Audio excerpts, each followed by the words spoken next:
واجب الاحترام معزز سامعین، ہمارے آج کے جمعۃ المبارک کے خطبہ کا عنوان استقبال رمضان کے حوالے سے ہے۔ اسی عنوان سے متعلق چند باتیں آپ حضرات سے گوش گزار کرنی ہیں۔ دعا ہے کہ اللہ تعالی مجھے حق اور سچ کہنے کی اور ہم سب کو اس کے مطابق عمل کرنے کی توفیق عطا فرمائے۔ رمضان المبارک کے مہینے کی آمد قریب ہے۔ اس حوالے سے ایک مسلمان کو کس طرح کی تیاری رکھنی چاہیے، رمضان المبارک کو کس طرح سے گزارنا چاہیے، اس رمضان المبارک کے اندر ایک مسلمان کے اعمال کیا ہوں، عبادات کس انداز کی ہوں، اسی حوالے سے ہم پہ یہ جاننا لازم ہے کہ اس رمضان المبارک کے تقاضے کیا ہیں۔ جب بھی کوئی عبادت اس کا وقت آتا ہے تو ایک مسلمان پہ یہ لازم ہو جاتا ہے کہ اس عبادت کے مسائل کو جانے، اس عبادت کی اہمیت کو، اس کی عظمت کو سمجھے، تاکہ کما حق ہو وہ اس سے مستفید ہو سکے۔ چنانچہ نبی کریم صلی اللہ تعالی علیہ وسلم بھی رمضان المبارک کی اہمیت کے پیش نظر صحابہ کرام سے جب رمضان المبارک آیا تو آپ نے صحابہ کرام کو جمع فرمایا اور ان کے سامنے ایک خطبہ ارشاد فرمایا۔ اس خطبے میں آپ صلی اللہ علیہ وسلم نے کیا باتیں ارشاد فرمائیں، خلاصے کے طور پہ وہ باتیں آپ کے سامنے عرض کی جاتی ہیں تاکہ ہم بھی اس بات کو سمجھیں کہ یہ موقع زندگی میں بار بار نہیں آتا۔ جسے اللہ یہ مہینہ نصیب کرے اسے اس مہینے سے مکمل طور پہ استفادہ کرنا چاہیے۔ عموماً ایسا ہوتا ہے کہ ایک نعمت جس انسان کے پاس نہیں ہوتی اسے اس کی قدر آتی ہے، جس کے پاس ہوتی ہے وہ اس کی اہمیت سے غافل ہوتا ہے۔ ایک آنکھ کی اہمیت اگر ہم جاننا چاہتے ہیں تو اس بندے سے پوچھیں جو نابینا ہے، جو دیکھنے کی قوت سے محروم ہے، وہ ہمیں بتائے گا کہ یہ آنکھ اللہ کی کتنی بڑی نعمت ہے۔ ایسے ہی رمضان المبارک کی آمد، اس کی اہمیت اگر ہم جاننا چاہتے ہیں تو اس بندے سے پوچھیں جو چاہتا ہے کہ وہ روزے رکھے، وہ عبادت کرے، لیکن اس کی ہمت، اس کی طاقت جواب دے چکی ہے اور وہ اس بات کی استطاعت نہیں رکھتا کہ وہ رمضان کے روزے رکھے، وہ تراویح پڑھے، وہ قیام کرے، وہ جو ہے قرآن کریم کی تلاوت کثرت سے کر سکے۔ کتنے ہی لوگ ہیں جو اس سے پہلے زندگی سے ہاتھ دھو بیٹھیں گے، اللہ کے ہاں چلے جائیں گے، چاہتے ہوئے بھی وہ رمضان المبارک کو نہیں گزار سکیں گے۔ تو اس لیے ہمیں یہ جاننے کی ضرورت ہے کہ نبی کریم صلی اللہ علیہ وسلم نے اس خطبے میں کیا ارشاد فرمایا۔ آپ نے جب صحابہ کرام کو جمع فرمایا تو فرمایا کہ یہ مہینہ ایک رحمتوں اور برکتوں والا مہینہ تم پہ سایہ فگن ہو رہا ہے۔ فرمایا اس مہینے میں ایک رات ایسی ہے جو 1000 راتوں سے بھی افضل ہے۔ لیلۃ القدر خیر من الف شہر۔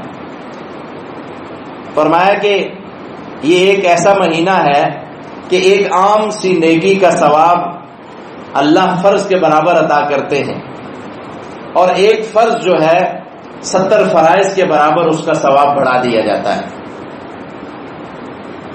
آپ نے فرمایا کہ یہ مہینہ صبر کا مہینہ ہے اور صبر کا بدلہ جنت ہے۔ سامعین، صبر اس مہینے میں انسان کو مختلف انداز میں کرنا پڑتا ہے۔ اسے بھوک کو برداشت کرنا پڑتا ہے، پیاس کو برداشت کرنا پڑتا ہے۔ گرمی کی جو مشقت ہے ہم جانتے ہیں، اب تو پھر بھی کچھ کم ہو گئی، لیکن بہرحال انسان کی آزمائش ضرور ہوتی ہے، چاہے وہ روزے سردیوں میں ہوں یا گرمیوں میں ہوں۔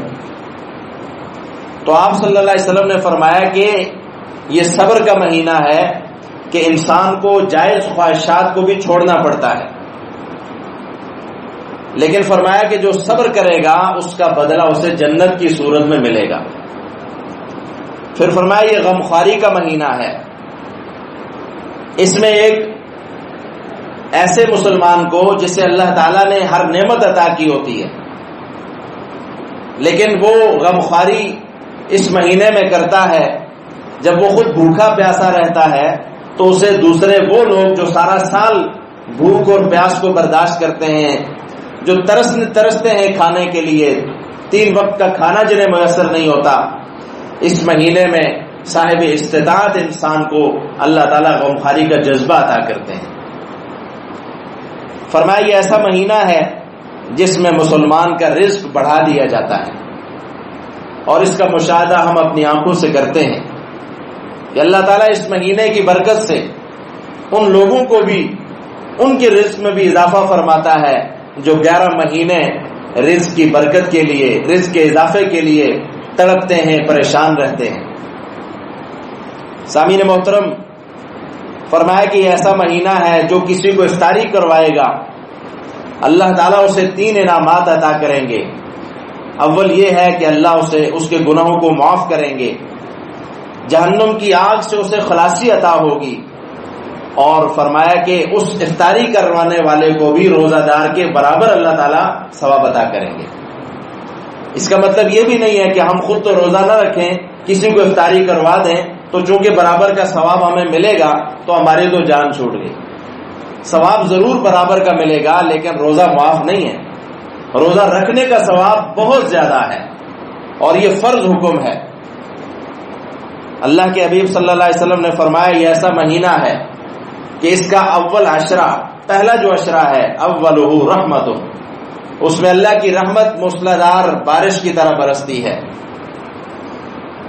وَأَوْسَطُهُ مَغْفِرَةٌ، جو دوسرا حصہ ہے اس میں اللہ کی بخشش اور مغفرت کے دروازے اللہ تعالیٰ کھول دیتے ہیں۔ اور جو تیسرا اور آخری عشرہ ہے، عتق من النار، فرمایا وہ جہنم سے آزادی کا مہینہ ہے، اس میں اللہ تعالیٰ لوگوں کو جہنم سے آزادی کے پروانے جاری کرتے ہیں، ٹکٹ جاری ہوتے ہیں کہ تجھے بھی میں نے جہنم سے آزادی کا پروانہ دے دیا۔ کسی اور مہینے کے 3 عشروں کو یہ فضیلت حاصل نہیں ہے، اور جو آخری عشرہ ہے ہم اس کی اہمیت کو ہم سب سمجھتے ہیں۔ وہی وہ عشرہ ہے جس میں اللہ نے قرآن کریم کو نازل کیا، وہی وہ عشرہ ہے جس میں ایک رات ایسی ہے کہ 1000 راتوں کی عبادت ایک طرف، اس ایک رات کی عبادت ایک طرف۔ سامعین محترم، اللہ کے حبیب صلی اللہ علیہ وسلم نے فرمایا جو شخص اس مہینے میں اپنے غلام اور اپنے ماتحت پر بوجھ ہلکا کرے، اس کی ذمہ داری کم کر دے، اس کی بھی اللہ تعالیٰ بخشش فرمائیں گے اور اسے بھی جہنم سے آزادی عطا فرمائیں گے۔ اور ہم نے پیچھے خطبے میں سنا کہ یہ غمخواری کا مہینہ ہے، کسی کا درد، کسی کی پریشانی محسوس کرنے کا مہینہ ہے، لہذا اپنے ماتحتوں پہ اس مہینے میں آسانی کرنا یہ در حقیقت اپنے لیے اللہ سے بخشش اور اپنے کو آپ کو جہنم سے آزاد کروانے کا ایک بہانہ ہے میرے رب کی طرف سے۔ جب اللہ اپنے بندوں پہ اتنا مہربان ہو جاتا ہے اس مہینے میں تو ہم بھی اپنے ماتحت لوگوں پہ مہربان ہو جائیں۔ احسن کما احسن اللہ الیک، جیسے اللہ نے آپ پہ احسان کیا ہے آپ دوسروں پہ بھی احسان کریں اس مہینے میں۔ پھر فرمایا کہ 4 چیزیں اس مہینے میں کثرت سے کرنی ہیں، یعنی ہم سمجھیں کہ اس مہینے کے حوالے سے 4 چیزیں جو کرنے کے کام ہیں وہ 4 ہیں، جن میں سے 2 اس مہینے کے وظیفے ہیں اور 2 اس مہینے میں کرنے کی دعائیں ہیں۔ 2 وظیفے کیا ہیں؟ آپ صلی اللہ علیہ وسلم نے اس خطبے میں ارشاد فرمایا کہ ایک تو یہ ہے کہ کلمہ طیبہ اس کے کثرت سے ورد کرو، اپنے ایمان کی بار بار تجدید کرو، استغفار کرتے رہو، افضل ذکر لا الہ الا اللہ، اس کو بار بار دہراتے رہو۔ سارے سال کے کیے ہوئے گناہوں اور جرائم پہ انشاءاللہ یہ کلمہ طیبہ توبہ کے ساتھ انشاءاللہ ان کو مٹا دے گا۔ اور دوسرا جو ورد ہے، وظیفہ ہے اس مہینے کا، وہ یہ ہے کہ کثرت سے استغفار جتنا ہو سکے وہ زیادہ سے زیادہ اس مہینے میں انسان کو کرنا چاہیے۔ ویسے تو اللہ کے حبیب صلی اللہ علیہ وسلم ایک دن میں، عام دنوں میں بھی 70 سے زیادہ اور 100 مرتبہ استغفار فرمایا کرتے تھے، لیکن اس مہینے میں چونکہ یہ مغفرت کا عشرہ، جہنم سے آزادی کا عشرہ اس میں آتا ہے، اس لیے جتنا ہو سکے انسان کو استغفار کرے۔ اور دو جو اس مہینے کی دعائیں ہیں وہ کیا ہیں؟ فرمایا اس مہینے میں دعائیں کرو، ایک اللہ سے جنت کی طلب، اللہ سے جنت مانگو، اور دوسری دعا ہے وہ اللہ سے جہنم سے چھٹکارا اور جہنم سے آزادی اللہ تعالیٰ سے مانگو۔ یعنی ہماری جو دعائیں ہیں اس میں ہم اللہ سے اور بھی جو مانگ سکتے ہیں وہ مانگیں۔ اللہ کی رحمت وسعت کل شیء، ہر چیز سے زیادہ وسیع ہے۔ اللہ اپنی رحمت کے برکت کے خزانے کھول دیتے ہیں، جو اللہ سے چاہتے ہیں وہ مانگیں، لیکن دو چیزیں بہت زیادہ مانگیں، ایک اللہ سے جنت اور دوسرا جہنم سے آزادی اور چھٹکارا۔ اس لیے کہ اللہ تعالیٰ فرماتے ہیں من زحزح عن النار وادخل الجنت فقد فاز، جسے جہنم سے بچا لیا گیا اور جنت کا پروانہ اسے جاری ہو گیا، فقد فاز، حقیقی کامیاب وہ انسان۔ اور آخر میں آپ صلی اللہ علیہ وسلم نے جب اس خطبے کا اختتام فرمایا تو آپ نے فرمایا کہ جو شخص کسی روزہ دار کو پانی پلائے گا، اللہ تعالیٰ اسے میرے حوض سے یعنی حوض کوثر سے ایسا پانی پلائے گا کہ جس کے بعد جنت میں داخل ہونے تک اس شخص کو کبھی پیاس نہیں لگے گی۔ سامعین محترم، چونکہ پیاس کی جو شدت ہے وہ انسان کو زیادہ تڑپاتی ہے اس مہینے میں، اس لیے آپ صلی اللہ علیہ وسلم نے فرمایا روزہ داروں کے لیے اللہ تعالیٰ نے جنت میں داخل کرنے کے لیے خاص ایک دروازہ رکھا ہے باب الریان کے نام سے۔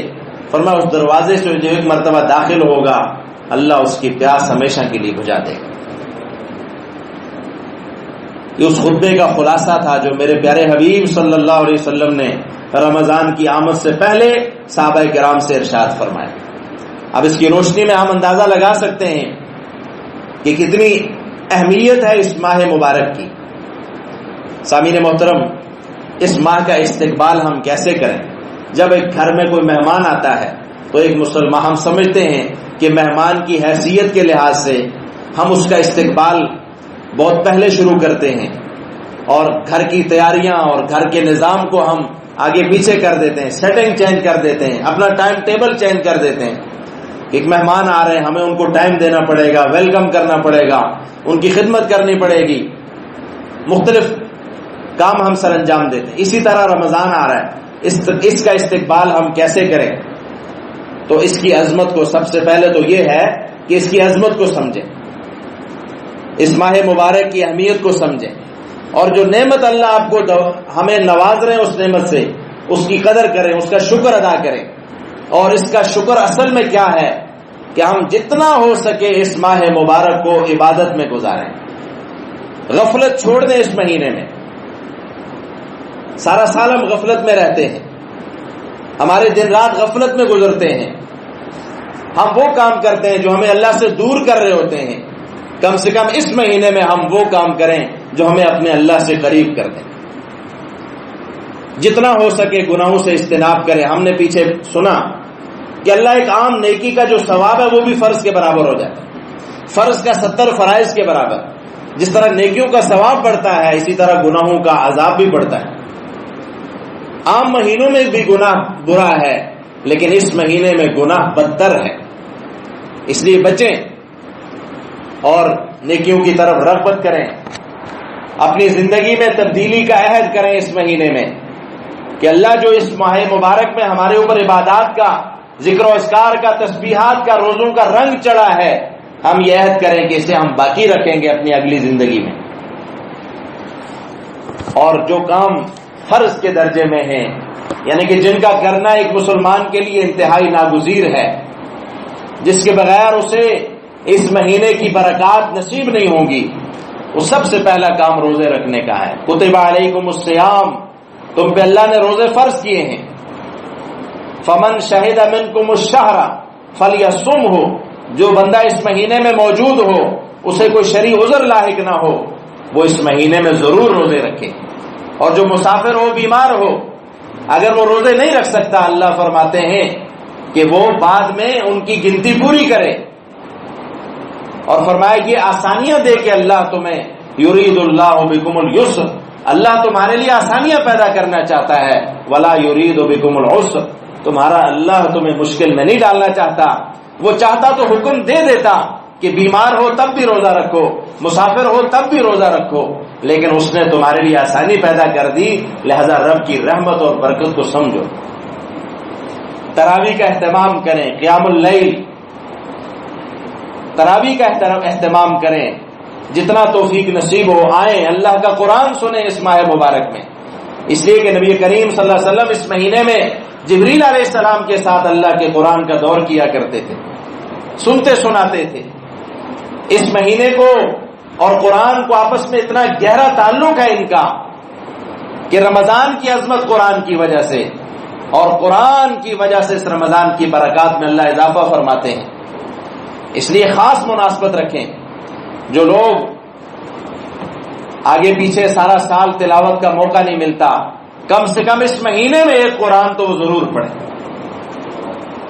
اور تلاوت کی کثرت، تلاوت کو اصول اور ضابطوں کے ساتھ، تجوید قرآن کے ساتھ تلاوت کریں.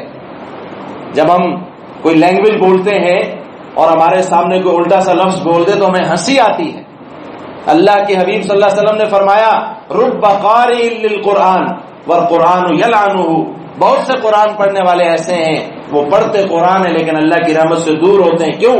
اس لیے کہ صحیح نہیں پڑھتے. تو کوشش کریں صحیح انداز میں اس قرآن کو پڑھنا سیکھیں. اور ایک اور اہم بات کہ صدقہ اور خیرات کی کثرت اس مہینے میں کریں. اللہ کے حبیب صلی اللہ علیہ وسلم کی سخاوت اس مہینے میں پہلے مہینوں سے کہیں زیادہ بڑھ جاتی تھی. زکوٰۃ ادا کریں، صدقات اور خیرات اس میں جیسے فطرانے کی شکل میں ہے یا فرض زکوٰۃ کی شکل میں ہے یا نفلی صدقات اس مہینے میں جتنا ہو سکے کثرت سے کریں. اور اس کے ساتھ آخری عشرے میں لیلۃ القدر کی تلاش کریں اور اس کو پائیں. اللہ کے حبیب صلی اللہ علیہ وسلم نے فرمایا جس نے رمضان کی برکات کو پا لیا حقیقت میں وہ انسان کامیاب ہوا، اور جو اس مہینے میں محروم رہا وہ ساری خیر سے محروم رہا. جو لیلۃ القدر سے محروم رہا ساری خیر سے محروم رہا. اللہ ہمیں توفیق نصیب کرے کہ ہم اس ماہ مبارک کی قدر کریں. اللہ ہمیں اپنی زندگیوں میں جتنی زندگی اللہ بار بار رمضان المبارک نصیب کرے، اور اللہ ہمیں طاقت دے، استطاعت دے کہ ہم اس میں عبادت کر سکیں. آخر میں کچھ SOPs کے حوالے سے چند گزارشات ہیں. آپ سمجھتے ہیں حالات کو، جو وائرس کی شدت ہے اور جو اس کی وجہ سے ہمارے بہت سارے لوگ جو ہیں وہ چونکہ اس کا شکار ہو رہے، اس لیے احتیاط ضروری ہے. احتیاط کریں. اگر ہماری جان سلامت ہے تو ہم عبادت کر سکتے ہیں. ہم تمام چیزیں اللہ کو راضی، ہماری زندگی اللہ کے علم میں تو جتنی ہے، لیکن احتیاط ضرور کریں تاکہ ہم جو ہے محفوظ رہ کر اس مہینے کو صحیح گزار سکیں. تو اس لیے اول تو یہ ہے کہ رمضان المبارک کی جو چند باتیں ہیں SOPs کے حوالے سے، جو بڑی عمر کے حضرات ہیں اور اسی طرح وہ لوگ جو کسی بیماری میں مبتلا ہیں اور جو بچے ہیں، وہ کوشش کریں کہ وہ اپنی جو رمضان المبارک کی جو عبادات ہیں وہ اپنے گھروں میں ہی بجا لائیں. جو نمازی حضرات یہاں تشریف لائیں وہ بھی جو ہے کوشش کریں وضو گھر سے کر کے آئیں. اپنی جانماز کو ضرور اپنے پاس رکھیں. اپنا ماسک جو ہے اس کو اپنا ایک لازمی حصہ بنائیں. ماسک کا استعمال ضرور کریں. اور اس کے ساتھ ساتھ جیسے ہم سنتے ہیں مصافحہ معانقہ ہے، کوشش کریں کہ سلام ضرور کریں. سلام سے منع نہیں ہے لیکن معانقہ کرنا یہ فرض نہیں ہے. آپ سلام ضرور کریں. مسلمان کو سلام کرنا، اس کا جواب دینا یہ ضروری ہے، تو وہ ضرور رکھیں. لیکن احتیاط کریں کہ کسی کی وجہ سے ہم یا ہماری وجہ سے کوئی اور جو ہے وہ کسی پریشانی میں مبتلا نہ ہو. اور اس کے ساتھ جو ہے اعتکاف کے حوالے سے بھی جو فی الحال کی جو ہمارے پاس جو اطلاع ہے یا حکم ہے وہ یہ ہے کہ فی الحال اس کی اجازت نہیں ہے، لیکن امید ہے کہ انشاءاللہ آگے اللہ تعالیٰ کو آسانی فرما دے تو اس کی سعادت اعتکاف مسجد میں ہم انشاءاللہ امید ہے کہ کر سکیں گے۔ تو جتنا ہم احتیاط کریں گے انشاءاللہ ہماری زندگی میں آسانیاں رہیں گی، دوسروں کے لیے بھی آسانیاں رہیں گی، اور جو فاصلہ ہے اسے برقرار رکھیں۔ آپ پورا سال تقریباً ہمیں ہو گیا ان باتوں کو دہراتے ہوئے، آپ کوئی ایسا بندہ نہیں ہے جس کو بار بار ریپیٹ کرنا پڑے یا وہ ناواقف ہو ان چیزوں سے، تو کوشش کریں کہ کسی کو کہنا نہ پڑے۔ کہنے میں بھی بار بار انسان کو خفت محسوس ہوتی ہے، تو ہم ایک سمجھدار شہری ہونے کا ثبوت دیں اور مسجد کے جو ہمارا عملہ ہے اس کے ساتھ تعاون کریں، نہ خود پریشان ہو نہ دوسرے کو پریشان کریں۔ اللہ تعالی ہم سب کو سمجھ عطا فرمائے، عمل کی توفیق عطا فرمائے، اور جو ہمارے جتنے نمازی ہیں اللہ سب کو اس بیماری سے، اس وبا سے محفوظ رکھے، بیماروں کو اللہ شفا عطا فرمائے۔